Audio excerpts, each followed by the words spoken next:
just get out of that screen. There.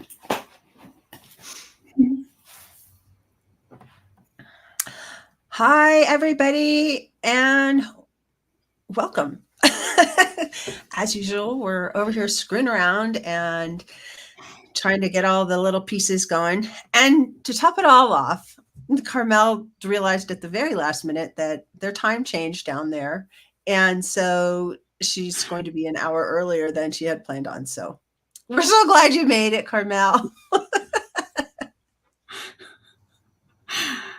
Yeah. Okay, so we're going to be sharing about the Great Eclipse and how it affects your manifesting, what it portends for your manifesting opportunities coming up in the near and far future. So if you're joining us live, can you just hit #live in there so we know that we're getting people on? And I'm going to pop over to the Facebook group and just make sure that y'all can see us and hit the everybody tag so we can make sure that everybody who wants to be part of this can be part of it. And as Carmelle was trying to tell everybody in the beginning, you need to bring your own star chart. BYOSC, which I thought was hilarious. Way better than MYOB. Yeah. No B, just C. All right. So you want to get us started, Carmelle, or should I just go over the overview of what the whole Great American Eclipse thing is all about? Absolutely. Well, firstly, thank you, Joel, for having me here. And I just want to mihi to everyone who joins us. And mihi means to say a big greeting. And I was thinking of a little whakatoki or a proverb, which probably is my favourite. And that will just start us in the high intention. And so we have a saying that is aroha mai, aroha atu. And that is love given is love returned. And I really, really wanted to just send that out there, not just to you, Joel, because I absolutely love you. And not just to everyone in our community, because we care very deeply about each other in this conscious community, but really just out to the world and the cosmos, because love is the frequency that just bypasses everything, and it's in our hearts. And the more we embrace that, past the stories, past the these momentary effects and life experiences and contrasts, the more we can just relax a little bit and enjoy being here. So I would like to send aroha mai, aroha atu out to the ether and start us with that blessing. I love that. This feels all warm and yummy. And we love you too, Carmelle. You just have such a peaceful air about you, and that's why I love chatting with you. It just always leaves me with more information that just enriches my life, but I also walk away with this feeling of peace inside, which is, it's Sunday here, so it's a nice thing. Yeah. So shall we chat about the eclipse? Let's. It's coming. Down near you or not. Because we have people from all over the world that tune in to this. It's we so do to me. But the United States seems to have gotten to a point on the radar where as goes the US, so goes the world. Yeah. Whether it's good or bad, it just seems to be the way it is. And, some of us were born here, some of us are visiting here, and some of us are just in other countries gazing on and abject horror of what's happening over here. But it's not all bad. It's kind of interesting to see how the things that happen in small small microcosms here kind of ripple out to different places. And like I said, it's not all bad. Well, I would say it's all good. And I really, again, want to just like hammer home on that because, I mean, we live in a country that's ruled by Aquarius, which is the sign that's being impacted by Pluto and will be until 2043. So that's a generational shift. Anyone with, with those fixed signs, so that's Aquarius and Leo and Scorpio and Taurus is really going to be feeling this impact of Pluto, but also particularly this year. And so I just like to remind people that there is nothing wrong with our world. There's nothing wrong with the universe. There's nothing wrong with us. We just need to like remind ourselves that when we get a little bump and a little correction, it's actually a gift. And I'm really, really excited to delve into this because I personally, I've been getting a bit annoyed with people in my community saying the world's going to end, America's going to blow up. I just think that if you could have a wider context and an understanding of the tininess of us standing here, even though we are connected, but in terms of the galaxy and that Becky, the big massive octopus, and you see Earth and you're like, how can our problems be so, so big when we are just tiny, tiny, tiny, tiny, a little ant in the universe? So I think it's, there's so much good. There's just so much good. And those of us who can see behind this whole busyness, really, and that's all of us, just choosing to take the pause can actually really find the goodness quite easily. So we need more of that. Yeah, we definitely need more of that. And I feel that it's happening, really. And I think this eclipse is a good example of it happening. And I know that in religious circles, there's, the panic over the devil comet that's happening and that the end is coming, the end is coming. And to be totally transparent, in 2017, I was part of that community. I was just like, this is pretending the end. And I was really afraid of 2024 Really?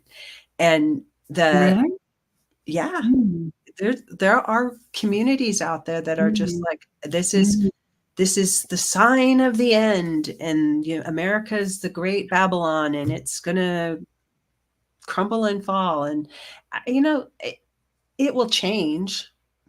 I hope it changes. Change is good. Change is progress. You plant a plant, you don't want it to stay the same. You want it to grow and bloom and go through its whole cycle. And even in death, there's a rebirth. It's not, nothing is the end. It's just a new beginning.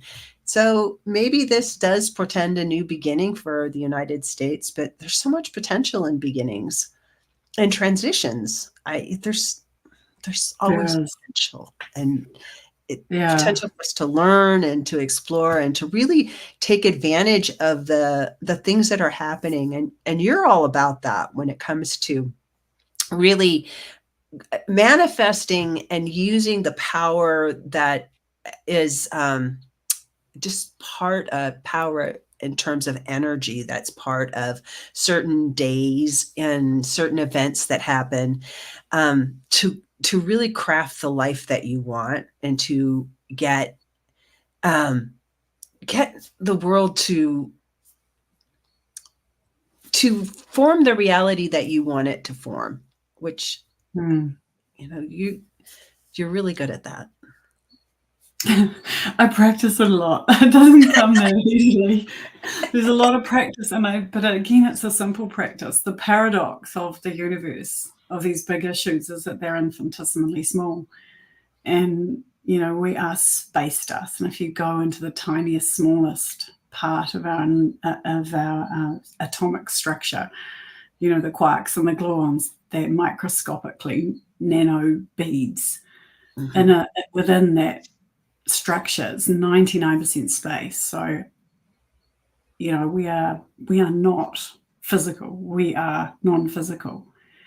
And the more we remind ourselves of that, the more space for creation that we have. And it is always an inner journey, which is incredibly difficult for us to accept, especially when the world is ending around us. I mean, I was brought up a Jehovah's Witness, so I know all about Armageddon, and I know about the cracks in the earth, and who was going down them and who was going to be lifted up. And I don't think, even at the earliest age of having these debates with my dad, who was such a staunch Jehovah's Witness, and which was kind of weird for us because culturally it's just like, it's a very different. But so I grew up with these Armageddons always happening, and the separation between the good and the bad, and the right and the wrong, and the righteous and the worldly. And so I kind of, maybe that's why I was just like, oh yeah, okay, another Armageddon. Oh yeah.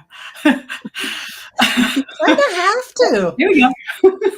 When you're talking about we're just a speck in this greater universe, it made me think of the Aladdin, when the genie, when they gave that Jafar, I think, got to be a genie, and his great big expansive being, little tiny bottle. That's kind of how we are. We are these big expansive beings. Our souls are just energy. They're part of the collective energy, and we are all connected. There is no bad and good. It's just the duality of different aspects of the greater consciousness, and we're crammed into these little tiny bodies. It makes it difficult. And I love that example. I think that was in the first edition of my book before I got axed by the editor. But I was talking about the 3 wishes because most of us can understand that, and that's the metaphor for this physicality. So people say, okay, 3 wishes, but if you're wise, the very first wish that you have is an unlimited amount of wishes. And that actually represents the universe, because like it or not, the universe is expanding. It's never going to get to a point when it's done.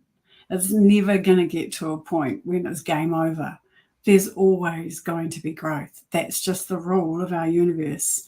And the sooner you get your head into that space of where the universe is looking at it, you're like, okay, so I can't get anything wrong.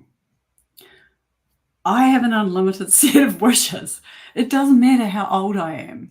It doesn't matter how, dark I am, or how, what my religion is. What matters is that I get to expand again and again and again, and change and learn and share, and most importantly, love.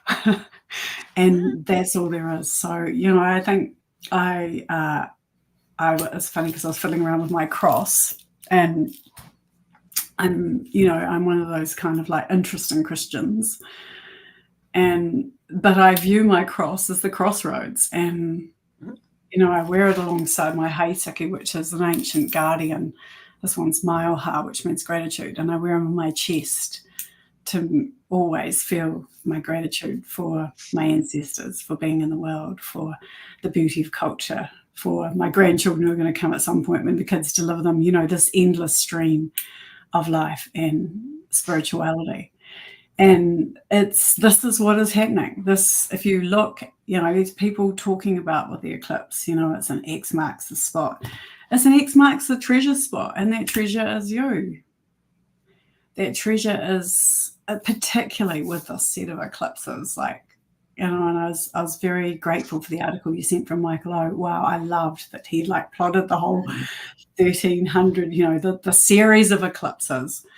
Again, if you look at it from the big picture, from your soul's perspective, and also even if you just break it down to from 2017 to 2024, and just look at what happened then and what is here now, what healing you've done, what growth you've had, you cannot see this as the end of the world. You've got to see this as a sailing point. Okay, we get here. whether you're in America, definitely it's putting the spotlight on some of your political and cultural issues, social issues, environmental issues. But it's for all of us. It's what you just ask yourself, what did I learn? What have I learned in my life? And then from that, that's your treasure. Get inside and take from it what you really want to seed the next path before we get to the next set of eclipses. And they, the spotlight's put on some other signs. Yeah. And this is going to be in Aries, the house of Aries. We're gonna talk about some technical parts of astrology. I'm the first to admit I don't understand very much of it. I know some like the basic things about my own star chart. And we did ask you guys to bring your star charts. So if you do know your star charts, then you can, how shall we do this? If you want to either put a link to them in the comments. I can't actually see who's commenting right now. Actually, I could go over my phone. People could put this, they could, if they have a chart, they could tell us what house that is ruled by Aries. And so if you're listening to this and don't understand what the hell I'm talking about. Yes. When you get a star chart is just how the sky was above the ground and below the ground when you were born. And so if you think about what you could see in the sky, and it might not even be dark, it could tell us what house. It might be day. What planets, what objects you could see, they are the physical objects, so the brain part. And the astrological part is the thinking around your chart of those objects, so the mind to the brain. So it's really important. But it all starts with when you took your first breath as a baby, what you saw. And if we have wise parents, well, like African cultures used to take the babies under the stars and show, or under the sky, and that so they could actually attune to those galactic ancestral, that heritage that comes from outside Earth and comes from our galactic heritage. So if you have that chart, you will see a big black line like that.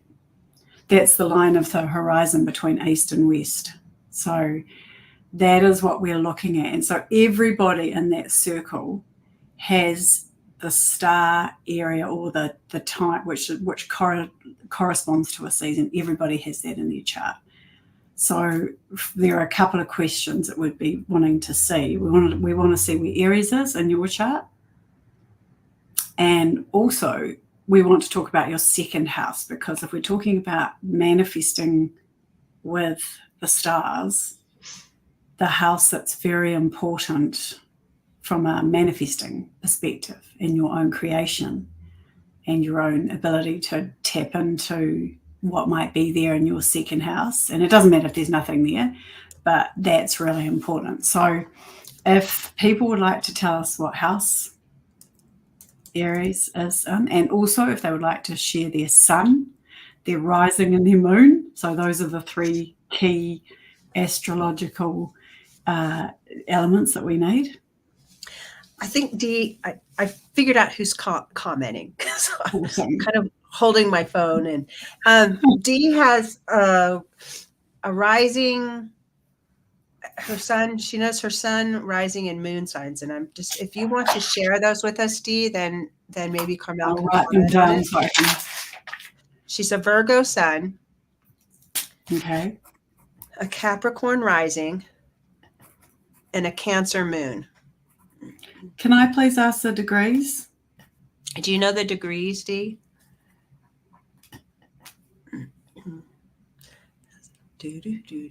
So important, can I say? Yeah. 0 to 10, pure essence. 10 to 20, disruptor. 20 to 30, assimilator. It's like a new moon through that cycle. So the degrees tell you what kind of way you're going to wear the sign energy. So if you're a Virgo, early Virgo, you're going to be a real planner, really industrious, really want to serve the world. If you're one of the late ones, you're a very, very, acutely attuned to detail, psychically attuned to detail. You'll know if someone has moved your socks and undies in your drawer just by an inch.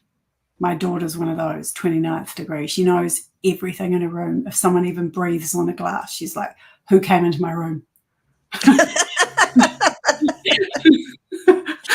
So Dee doesn't know what they are, but I think what the degrees are, but I think that just having you talk about the three different places, you can go back, Dee, and look up where they are, and you can, if the degrees are between 0 and 1, 10, go over them again. That's Between 0 pure and 10. Virgo. So the really, really, the planners, the doers, the list writers, the real open-hearted givers who are very attuned to the earth.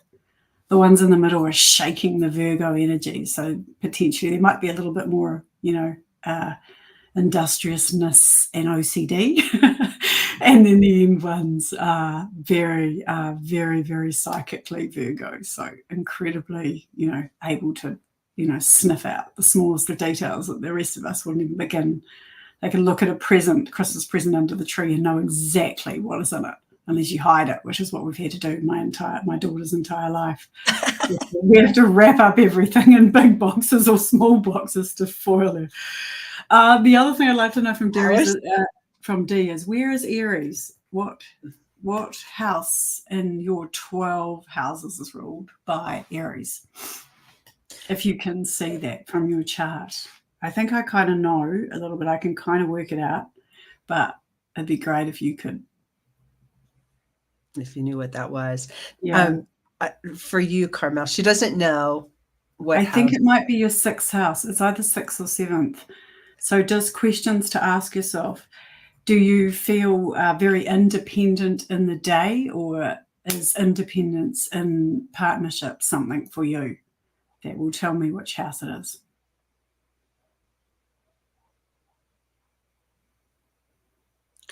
She was also saying that she thinks it's probably in the 30-degree area because she's psychic. She is psychic. I've talked to her on my podcast, and she's amazingly psychic and spiritual, and I'm more independent. Okay, so Dee, this is some homework for you. I'd really like to know what late degree it is, because if the thing is, if it's anywhere between about 26 and 30, you also have this very special gift to be able to get straight into the galactic core, the biggest black hole in the universe, which is really important, as well as you have access to Messier 87, which is another massive black hole. Now, they are where every tiny bit of knowledge of the universe is stored. So all you have to do is meditate, and you're probably doing this. I'm probably telling you to suck eggs, but that's why you're psychic, because you've got this, it's like being able to pluck out from the Akashic realms any book in the library, and it's a special gift. So if you've got a 26, 27, 28, 29 Virgo as a rising, then really I hope you're really making use of those benefits for the rest of us, because not very many people have that special Virgo, detail orientated psychic ability. so cool. She says, ha ha ha, well, hell yeah. She's definitely all about this. You guys have to connect at some point. Bessie. Oh, Bessie, I'm not even going to try your last name again. I know that I got it. I was able to pronounce it at one time, but I'm sorry. It's gone. She's wondering about her chart, but she doesn't know a whole lot. She's a Sagittarius. Sun, Virgo moon, and Cancer rising. This Her is birthday's so 9/20. interesting. Can I play? Oh, do you know which, Bessie, do you know what house is ruled by Aries? I think 4D, I think it's 6 or 7. So that would mean that manifesting with this eclipse is going to happen in the day low, or it's going to happen in key partnerships and or marriage. So, and again, it depends on how the house is aspected and what's in there, but that would be where I'd be looking in my own chart, and where I'd be doing my meditation is on the 6th and the 7th house, around that area, because that's where you're going to really see, if it's a daily power, you really want to be making these deep meditations straight into the galactic core. And if you reach out to me, I can give you a galactic core activation, which will really fire it up. But if it's in partnerships, then you'd be wanting to be very discerning about how you partner with in the next wee while, and to take you forward from finding your treasure today to moving off into the next cycle of your evolution. Okay, sorry. We're going back to Bess. Have we found where Aries? Okay, Bessie, she doesn't know where Aries is, and she asked, "What was the first one?" Her ascendant. No, she's a Sagittarius sun, Virgo moon, Cancer rising. Mm-hmm. Is that correct? Yes, her birthday it's 9/20.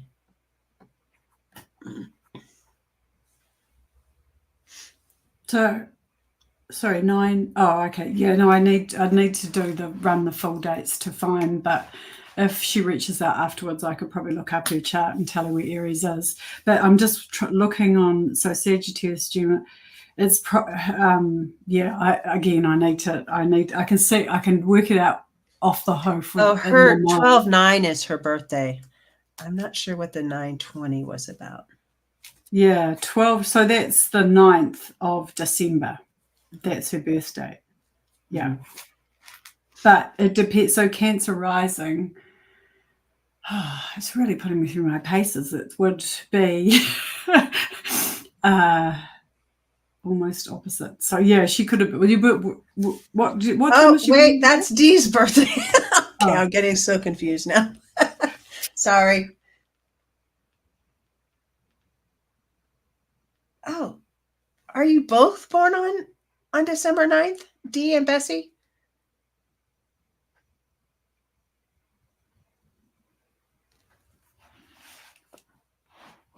We're awaiting the answers. While we're waiting for that, I'd really like to say something about attraction, because Jill is a Sagittarius rising. Okay, so Dee is 9/20. Bessie is 12/9.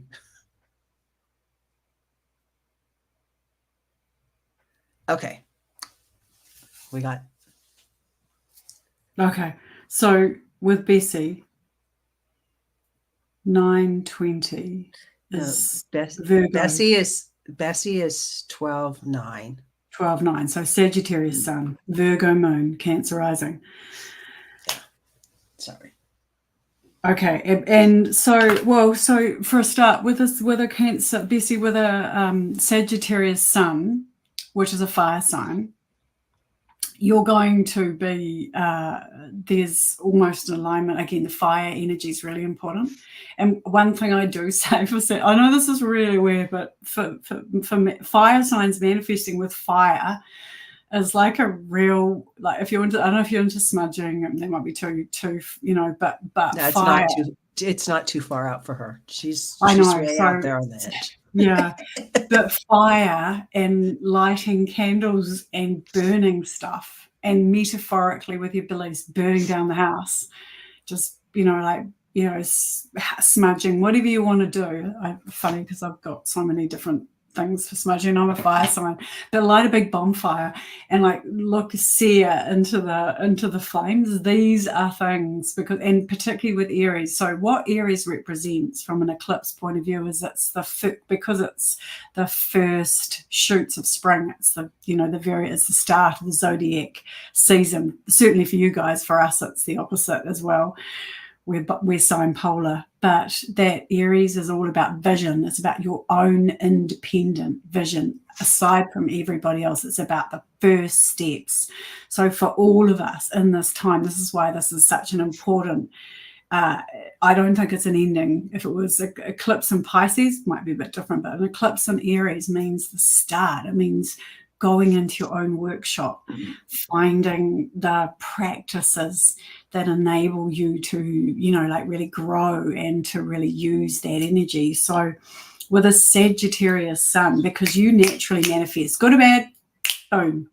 And it depends a little bit where the sun is in your chart. And I don't think it's in your first house, but this snap your fingers is something you've got to take as really seriously as a Sagittarian, particularly when you've got this fire starting energy, this ignition. You really need to, have a powwow around the fire, or have a vigil, burn the embers, look into this, and these are just, or anything that gets, really brings out that fire energy, because it's in alignment with where we're going. And that treasure that's in you could think of yourself as, as brewing your own fire, as warming your own coals. And it's actually, so that's a very important, I think. What really cracks me up is Jill's astrology, which is Sagittarius rising, Aquarius moon, and Pisces sun. And I'm a Cancer rising, and I have a Cancer moon for my sons in the 12th house, which means that, I had no choice to be a psychic and to but I have Virgo points as well. Jill's got a Virgo midheaven. So we are so connected in this moment. Whoever joins with us now or in the replay, we are just so connected. Our energies, it's like we're all variations of each other, and we're all helping each other. So even just taking, just a pause into just holding each other's hands around a symbolic fire. There's some real alignment, some real strength, some real beauty, the ability to, just be so much more because of these galactic alignments. And if you really, really want to grow, use 27 degrees. All of us can go there, but particularly Dee, and particularly you, Bessie, you guys kind of, Dee, I think because of her degrees and also because of that Virgo black moon. But for you, Bessie, Sagittarius sun gives you almost a straight access into the great galactic core. We call it down under Te Kori, and it's the void of nothingness and everythingness from whence all came and comes. And if you can go there daily, it's so simple. Close your eyes, walk into the womb, walk into the plug, push in, you're there. And this X marks the spot. This is why it just irritates me so much when people say it's the end of the world. It's like, that is Te Kori. It's where you go. And every door, it's the multiverse. You choose which door you're going to go through. Symbolically, some people actually astral travel it. And, I think, if that's what your thing is. But it means get in the portal, get in your time machine. And so the time for Te Kori is actually the 20th, 21st of December. That is when it's always open. And Jill, we did a whole lot of stuff with the Galactic Core last year, didn't we? Because it's not very many astrologers. That's when we did our thing on manifesting. It was the first live that we did together. And at that point, from that point, I ended up manifesting up till today about $80,000. Wow. In revenue, and from different sources. But it was just from channeling. It's like when you get on the wavelength, it makes stuff come to you. You don't have to.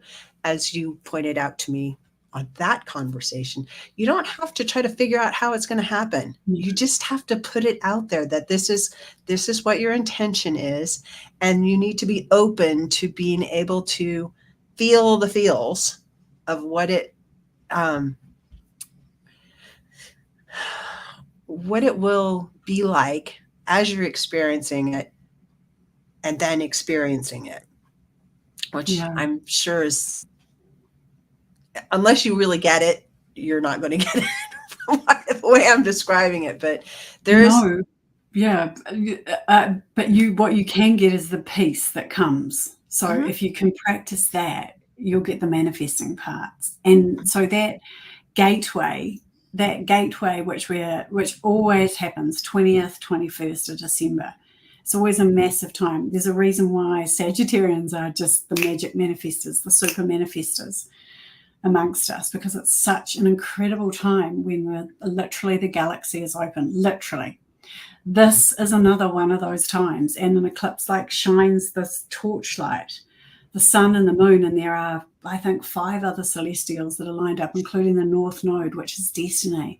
So it's like there's this kind of like, you can see it if I get out of the way. Like a magnifying glass. There you go. It's like, can you see my ring light, which is shining that portal out to the bush where we live, these amazing, old trees, hundreds of years old trees. So you just walk through that in your mind, and then the rest of your life will conform to walking through. And Jill, you've really done that. Like, you've really upped the bar on how you step into the vortex.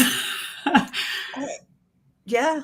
And it's fun. And it's like, it makes life easy when you just let it, when you can put out what you want, and you have to be really clear about it, but it just, it's not work. It's just getting in the flow and letting the connection and the energy move you. Yeah. But that galactic, getting to 27 degrees, which is probably why I speak about it so much, at any point in the year, of our physical year, when we have an eclipse, and we've got more to come, September and December as well, anytime there is a new moon, anytime there is a full moon, anytime there is one of these other events, like May 26 for us, I think it's May 25 for you, Jupiter's we're shifting into Gemini. Anytime there's a planetary shift, it's not so much about the sudden occurrence, and there definitely are, there's definitely opportunities, particularly this whole month of April and certainly good parts of May, to really align much more closely with abundance at a huge level, particularly if you have 8s in your personal chart. And again, that's another subject, not totally another area to go into. I think I've got a guide which tells you all those dates, but they are not so much. I want to point out, you're just glossing over this. You have a guide. Mel has a guide. It's not just like, oh, by the way, it's like on this day, and they're all New Zealand times, but you can translate them back. The US is a day behind and 5 hours ahead in mountain time. Well, 5 hours ahead now. New Zealand time. Right. We discovered that's this. Don't give me time zones. I've told everyone I was going to be here at 8 o'clock. It was bloody 7 o'clock. Excuse my language, but anyway, you can get this this PDF where she lays out which days are really good manifesting days, where the power is right there. It's beautiful too. So visually, it's really inspiring, but it's got all the details that you need to make April your best manifesting month ever. Yeah. And it's free. Just go to Linktree. It's linktr.ee/supermanifest. Yeah, just fess. They wouldn't let me have Festa. So, So which is a you good just thing. stop at the S. You could type in Manifestar and then back up to the S. Super manifests. Manifesting. Super manifesting. The link to that is right there, and also links to other ways that you can get in touch with Carmelle, because I strongly encourage anybody that's really wanting to really level up their life. That's really what manifesting is all about. It's living the life that you really want to live and having the experiences that you want to have, and honestly the things that you want to have. And they're all available to you because nothing exists and everything exists, and they all connect at the X. That's exactly so cool. And I think, like, when people say to me, the world is ending, I'm like, have you seen the stars for April? Like, come on. Do you know how many 88 days are in April? Like, we get them double because we're a day ahead. So we get them on our day and then we get them on the UTC timeline. But there are 6 in April, 88 days. Like, those are not, we're in an 8 personal year. Like, to 88 days are incredibly benevolent, abundant days where incredibly enriching experiences and opportunities and blessings can come if you're paying attention. And that's the thing, like, how the world is not ending. It's just it's a rephrasing of all these blessings that we get to choose to take. Sorry, have you got I put the wrong link in there, you guys. It's I forgot the super part of manifests. So I corrected it. Hopefully you're seeing it on Facebook. It looks like it's just on YouTube. We're broadcasting to YouTube, LinkedIn, and Facebook, both the community and on my profile page. And I can sometimes see, like, I can see Bessie's image. I know who Bessie is, but Dee, I don't know why it's not showing up as you. And that's why I had to look at my phone.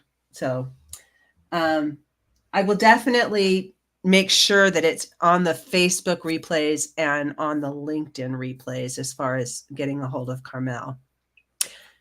Hope that answers all those questions. All right. And I'd love to share the guide. I really would, because that's my message for this month. This is the super manifesting season. And, I am a bit of an expert on the topic. Yeah. And your book just came out, the one where it's audio. Yeah, it's my voice talking for exactly 9:27, which is 99. It has the resonance of 99. So it's like booming, universal wisdom at you.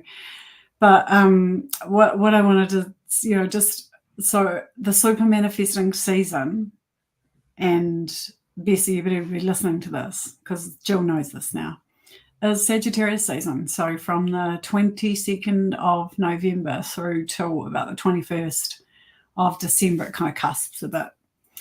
But that is super manifesting season. That is where Jupiter rules abundance and just pushes it, magnifies it.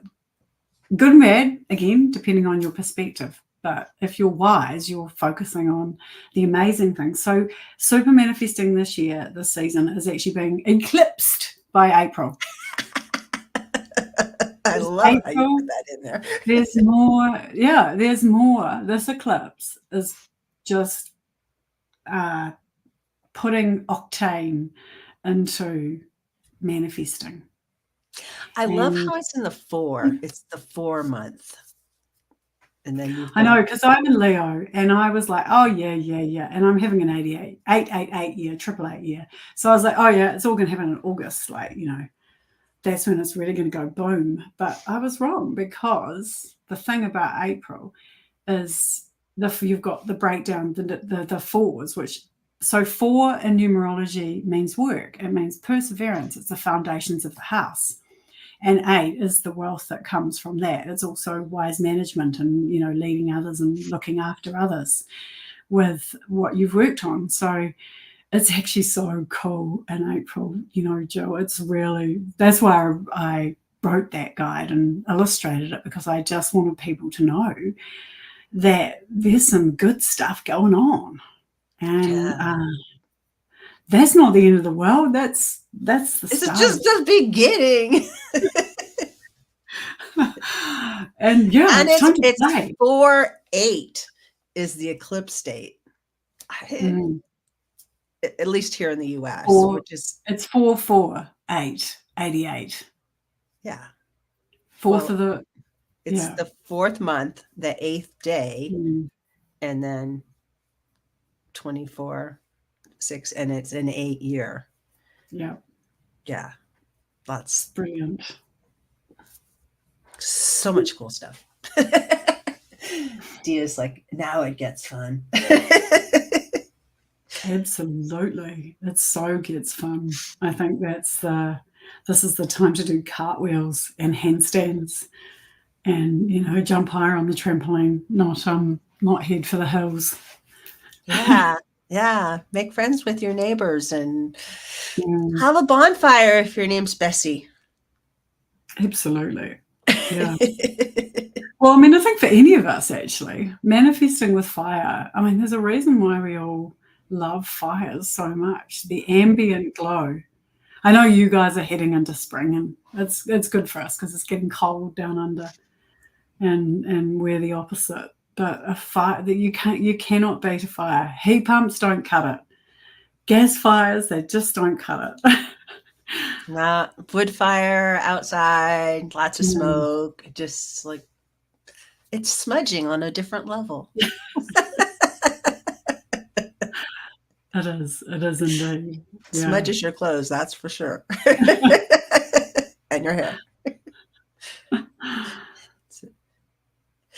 So, anything else that we need to know about? Do you guys have any other questions? Does anybody have any other star charts that you want to pass towards Carmelle? I'm checking my phone. I just wanted to check, do people know, do you want me to explain again about how to get to Te Kore from a practical practice? Yeah, let's do that. Okay. So yeah, that would be cool. So if with your forbearance, Jill, if you just want to close your eyes, and if anyone is listening, and particularly if you're listening to the replay, so if you just close your eyes and then just maybe envisage your breath like a curl of smoke that starts under your feet, deep down.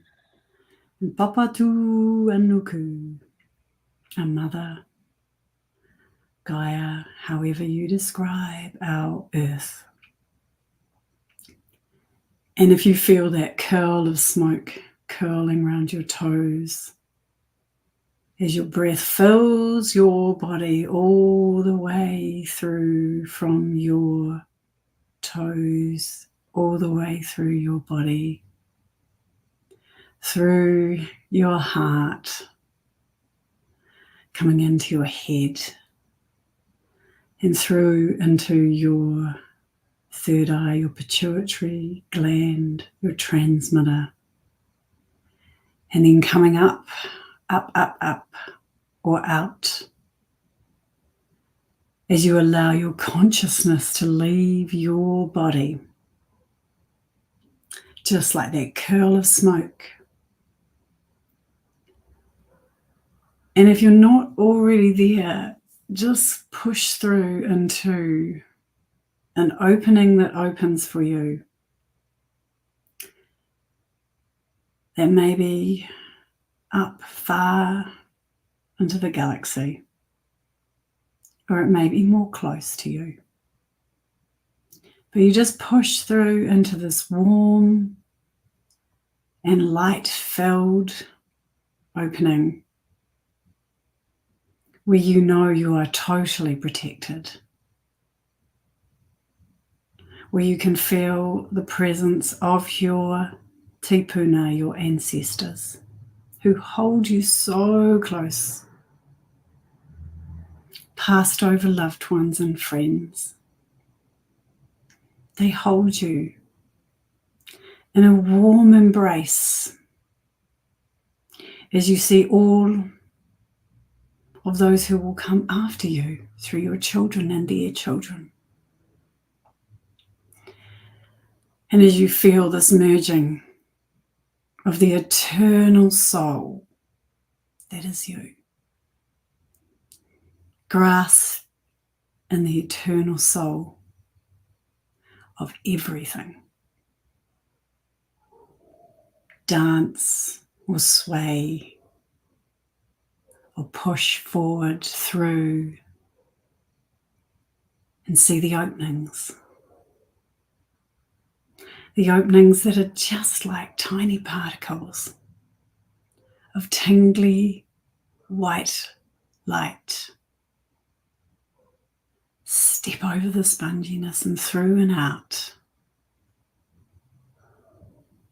Feel the warm embrace of tingly white light and see the infinite, inexplicably divinity that is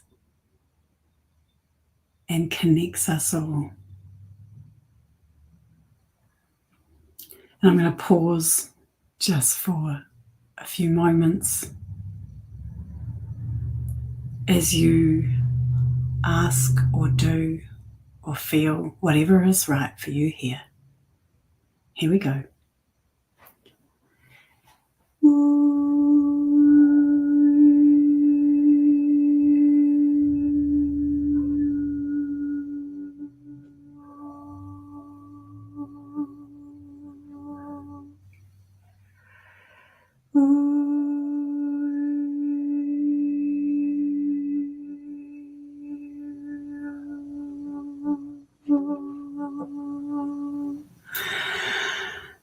Vagayo.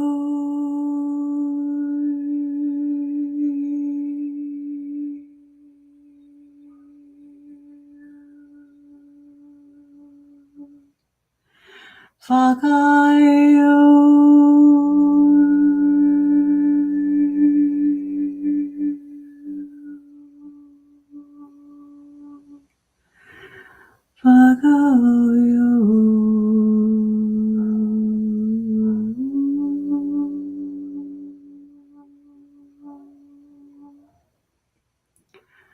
There is so much love for you here, my friend.